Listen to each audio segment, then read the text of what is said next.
બનાસકાંઠા જિલ્લાના વિભાજન બાદ ધાનેરામાં આક્રોશ યથાવત છે। આવતીકાલે ધાનેરા બંધના એલાનની સાથે જન આક્રોશ સભાનું આયોજન।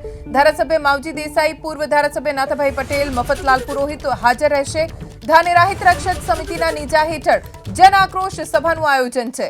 ધાનેરા બંધના એલાનને વિવિધ વેપારી સંગઠનોએ પણ ટેકો આપ્યો। વિવિધ ગામોમાંથી ટ્રેક્ટર લઈને જન આક્રોશ સભામાં પહોંચે લોકો। આવતીકાલે ધાનેરા બંધના એલાનની સાથે જન આક્રોશ સભાનું એલાન છે। એમએલએ માવજી દેસાઈ, પૂર્વ એમએલએ નાથાભાઈ પટેલ, મફતલાલ પુરોહિત હાજર રહેવાના છે। ધાનેરા હિત રક્ષક સમિતિના નેજા હેઠળ જન આક્રોશ સભાનું આયોજન કરવામાં આવ્યું છે। ધાનેરા બંધના એલાનને લઈને વિવિધ વેપારી સંગઠનોએ પણ ટેકો જાહેર કર્યો, તો વિવિધ ગામોમાંથી લોકો ટ્રેક્ટર લઈને જન આક્રોશ સભામાં પહોંચશે। બનાસકાંઠા જિલ્લા વિભાજન મામલે કોંગ્રેસના આગેવાનોમાં પણ વિભાજન જોવા મળ્યું। દિયોદર અને ધાનેરા કોંગ્રેસ પ્રમુખ અને પૂર્વ ધારાસભ્યોએ વિરોધ દર્શાવ્યો, તો વાવ થરાદ જિલ્લાના કોંગ્રેસ આગેવાનોમાં ખુશી જોવા મળી।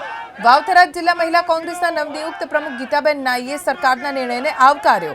થરાદ તાલુકા કોંગ્રેસ પ્રમુખ અંબાલાલ નાઈનું કહેવું છે કે થરાદ જિલ્લો ભૌગોલિક દ્રષ્ટિએ પણ યોગ્ય છે। કોંગ્રેસના આગેવાનો અને વેપારીઓએ સૂત્રોચ્ચાર કરી સરકારનો આભાર માન્યો।